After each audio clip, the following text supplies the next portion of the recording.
Hello mga people at mga kapitbahay, sa lahat ng mga DDS na nangaaway, sa lahat ng mga loyalist na mahal ko, maging sino ka man, halika na at meron tayong pag-usapan. Sa video na ito, makinig ka lang hanggang sa maubos ang oras mo.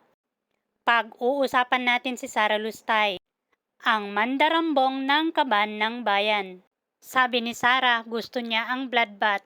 Isa-isahin daw niya na ilalatag ang mga ebidensya na meron sila. Pero bakit siya lumapit sa Supreme Court?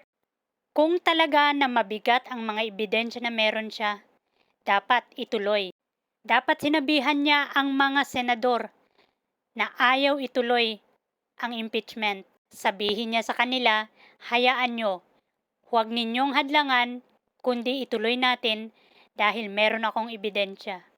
Mabigat na ebidensya. Pero wala kundi talaga guilty siya. Diyan pa lang, guilty na siya. Walang hiya ka talaga, Sara, kapal ng mukha mo. Wala ka nang ginagawa. Nandadagit ka pa ng pera ng taong bayan, hindi ka naawa sa mga mahihirap, sa mga small entrepreneur na nagbabayad ng buwis mula sa kanilang maliliit na negosyo, sa mga OFW na nagsisikap, sa mga manggagawa ng buong Pilipinas. Hindi ka naawa, walang hiya ka. Darating din ang araw na mahuhubaran ka dahil walang bulok na hindi na ilalabas ang baho. At sa mga senador naman na kumampi sa'yo, walang hiya kayo. Mga duwag kayo, nagtatago kayo sa sinabi ng Supreme Court. Playing safe kayo. Takot ba kayo na kapag si Sara ang naging pangulo ay mananagot kayo? Bakit? Wala kayong tiwala sa batas? Hindi batas si Sara at hindi mananalo si Sara. Tandaan nyo yan.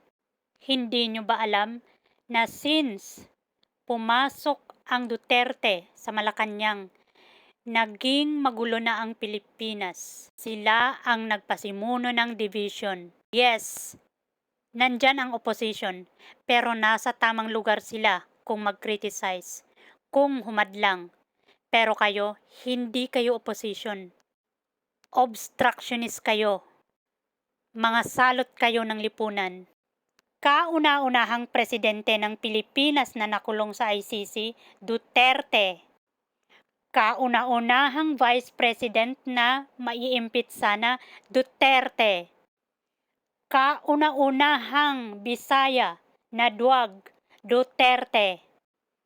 Kauna-unahang congressman sa Pilipinas na ang laki-laki ng pondo niya sa flood control, Duterte. Magising naman kayo, lalo ng mga didilis. Sana sa mga senador na kumampi kay Sara, magising kayo. Mahiya naman kayo sa Pilipinas. Maawa kayo sa mga taong bayan. Mahalin nyo ang ating bansa. Alam nyo ba na kung nagkakaisa tayo, gaya ng gusto ni PBBM, malayo ang mararating natin.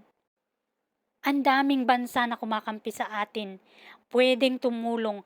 Ang mga negosyante mismo sa Pilipinas, sila na ang nag-volunteer ng tulong.